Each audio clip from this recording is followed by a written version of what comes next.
Tiêu Chiến và Dương Tử ngọt ngào quá đỗi, sự tương tác ngầm của họ đã gây ấn tượng mạnh với khán giả và cặp đôi màn ảnh này đã đặt ra một chuẩn mực mới cho tình bạn. Mối quan hệ ngọt ngào giữa Tiêu Chiến và Dương Tử thật tự nhiên, chỉ cần một cái nhìn thoáng qua cũng đủ nắm bắt cảm xúc của nhau, như thể họ sinh ra đã là một cặp trời sinh. Sự tương tác giữa họ tự nhiên đến lạ thường, truyền tải sự ấm áp của tình bạn và một chút ngọt ngào mơ hồ, ngày càng thu hút người xem. Mô hình tình yêu tự nhiên này chính là hình mẫu lý tưởng mà con người hiện đại hằng mong ước. Ngành giải trí đầy dẫy những khoảnh khắc rực rỡ, nhưng việc khiến chúng trở nên đáng nhớ thường khó khăn hơn. Một số cặp đôi như Tiêu Chiến và Dương Tử dựa nhiều vào sự ăn ý hơn là ngoại hình để tạo nên một mối quan hệ thực sự ngọt ngào. Bộ đôi này, với những tương tác tỉ mỉ và sự ăn ý bền chặt, tạo nên một nét ngọt ngào tươi mới, tự nhiên, cuốn hút người xem. Những khoảnh khắc ngọt ngào của họ không chỉ là những cử chỉ ấm áp thỉnh thoảng, chúng còn thể hiện sự năng động của cả hai. Ví dụ, tại một sự kiện, Tiêu Chiến đã ân cần vén váy Dương Tử, một cử chỉ tự nhiên đến mức bạn cứ ngỡ đó là một sự thấu hiểu ngầm được tập luyện hàng trăm lần. Phản ứng nhẹ nhàng, không khoa trương của Dương Tử khiến khoảnh khắc ấy ấm áp như một lọ mật ong mới mở ngọt ngào mà không hề ngấy. Trong một cuộc phỏng vấn, Tiêu Chiến đã hào phóng khen ngợi Dương Tử vì khả năng truyền cảm hứng cho các màn trình diễn, và Dương Tử đáp lại, anh ấy rất chuyên nghiệp và tỉ mỉ. Sự trân trọng và công nhận qua lại này không chỉ là những lời khen hời hợt mang tính thương mại, mà đúng hơn là một mối liên kết chân thành được tích lũy qua thời gian họ ở bên nhau. Điều hấp dẫn hơn nữa chính là sự ngọt ngào giữa hai người, không phải nhờ diễn xuất đỉnh cao mà là sự kết nối tự nhiên giữa họ. Hãy tưởng tượng một cái nhìn bắt chọn cảm xúc của đối phương, một cử chỉ đơn giản kết nối họ một cách liền mạch không chút ngượng ngùng hay gượng gạo, như thể sự kết nối này là bẩm sinh. Dù là những khoảnh khắc không lời thoại trên màn ảnh mà lại cuốn hút hơn cả lời thoại, hay những cuộc trò chuyện thoải mái, tự nhiên ngoài đời, mối quan hệ của họ tựa như một ví dụ điển hình cho tình bạn cộng sự hợp tác. Loại phản ứng hóa học này thực ra nằm ở những chi tiết nhỏ, cùng chung một khung hình để tạo hiệu ứng, là một đặc điểm chung giữa các diễn viên, và trong trường hợp của Tiêu Chiến và Dương Tử, đó là trạng thái tự do, không gò bó.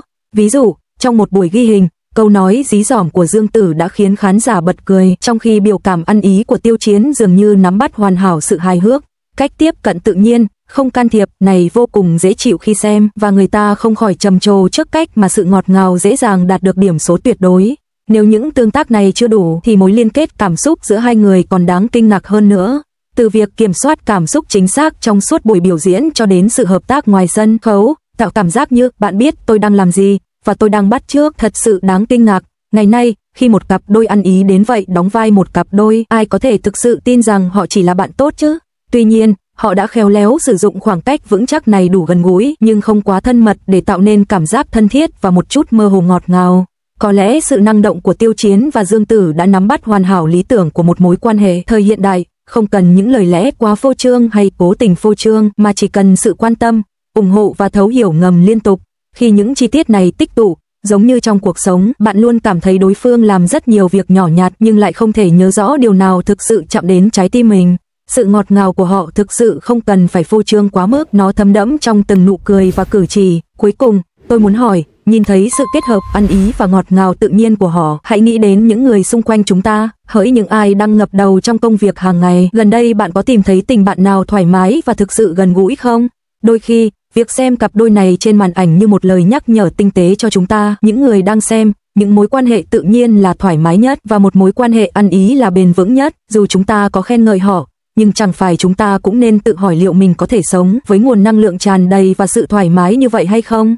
Bộ phim mới của Dương Tử, Cây Sinh Mệnh, vừa mới hoàn thành quá trình quay phim, chắc chắn là tin vui cho khán giả đã mong đợi từ lâu. Bộ phim đã liên tục được chú ý kể từ khi bắt đầu quay, không chỉ nhờ sức ảnh hưởng và tài năng của Dương Tử mà còn bởi câu chuyện độc đáo đằng sau nó. Sau gần 6 tháng miệt mài trên cao nguyên hoang vắng, sản phẩm cực đỉnh này cuối cùng cũng đã đến với chúng ta. Vậy điều gì làm nên sự khác biệt của bộ phim này? Hãy cùng tìm hiểu ngay hôm nay. Đầu tiên, điều kiện quay phim thực sự khắc nghiệt. Toàn bộ đoàn làm phim được bố trí ở độ cao hơn 4.000 mét. Điều đó có nghĩa lý gì chứ? Đó là nơi mà chỉ cần nhấc một chân lên là bạn sẽ phải thở hổn hển suốt 3 giờ đồng hồ. Họ không chỉ phải chống chọi với chứng say độ cao mà còn phải đối mặt với những hiện tượng thời tiết thường nhật như bão cát và bão tuyết. Đối với các diễn viên và đoàn làm phim, những người đã quen với cuộc sống đô thị thường nhật, đây thực sự là một khổ nạn. Khi nghĩ về đoàn làm phim ngày nay, họ không còn nghĩ đến những ngôi sao hào nhoáng nữa mà là những chiến binh quả cảm mang theo bình oxy để kiên trì vượt qua hành trình này. Diễn xuất của Dương Tử trong bộ phim này là sự diễn giải theo nghĩa đen của từ tuyệt vọng. Nữ cảnh sát Bạch Cúc do cô thủ vai không chỉ xuất hiện với vẻ ngoài không trang điểm mà còn vô tình mặc khóa một cao nguyên đỏ tự nhiên do ở trên cao nguyên quá lâu. Mọi người thở dài, ôi trời, điều này còn chân thực hơn cả kết cấu của bộ lọc. Điều đáng ngưỡng mộ nhất là câu thoại của cô trong trailer, đây là vùng đất không người, không phải vùng đất không người. Nó đánh thẳng vào điểm cảm xúc của khán giả, kiểu bối cảnh nhập vai này không chỉ đòi hỏi sự đấu trí và lòng dũng cảm mà còn là cuộc chiến với trời đất. Không chỉ thử thách kỹ năng diễn xuất mà còn là thử thách lớn nhất đối với ý chí của diễn viên. Để hoàn thành vai diễn, Dương Tử thậm chí có thể ngồi xổm bên đường ăn một bữa rồi chạy ngay đến cảnh sông băng. Sự chuyên nghiệp của cô ấy thật đáng kinh ngạc. Nếu không biết, bạn có thể nghĩ rằng cô ấy đang ghi hình cho Behind the Survival Challenge. Bộ phim tập trung vào vấn đề bảo vệ môi trường, một chủ đề gần gũi với xã hội đương đại. Bối cảnh một vùng đất không người, một sự thật khắc nghiệt về sinh thái, hé lộ. Tuy một số nơi trên trái đất là vùng đất không người, nhưng chúng hoàn toàn không phải là khu vực vô luật pháp, nơi con người có thể tự do làm bất cứ điều gì. Cốt truyện khai thác niềm tin của Triệu Bạch Cư và một nhóm người bảo vệ để thổi hồn vào những vấn đề môi trường thực tế. Điều này gợi lên ký ức về những cá nhân thầm lặng đã để lại dấu ấn sâu sắc trên môi trường sinh thái. Những phiên bản Bạch Cư ngoài đời thực, dũng cảm bảo vệ những cảnh quan nguyên sơ này. Thể loại này, qua lăng kính nghệ thuật, chắc chắn đặt ra câu hỏi cho xã hội, chúng ta sẵn sàng hy sinh bao nhiêu cho tương lai của hành tinh? Bảo vệ môi trường không chỉ là một trách nhiệm, đó là sự tôn trọng và yêu thương đối với chính bản chất của sự sống. Nói đến đây, không thể không nhắc đến đội ngũ hậu trường của bộ phim, đúng là tuyệt đỉnh của đỉnh, với sự hậu thuẫn của CCTV1, đội ngũ sản xuất hàng đầu, cùng dàn diễn viên trẻ lẫn kỳ cựu. Dàn diễn viên này chắc chắn đang đặt nền móng cho một cú hit. So với hàng loạt phim truyền hình chỉ biết lợi dụng sự cường điệu cây sinh mệnh, chắc chắn đã chọn một con đường khó khăn nhưng đáng tin cậy chinh phục khán giả bằng nội dung, thay vì dựa vào chiêu trò để thu hút người xem. Cách tiếp cận này chính xác là luồng gió mới mà ngành công nghiệp điện ảnh và truyền hình trong nước đang rất cần. Là khán giả, chúng ta đã và đang khao khát những tác phẩm xuất sắc hơn, và cây sinh mệnh rất có thể là câu trả lời hoàn hảo cho lời kêu gọi đó.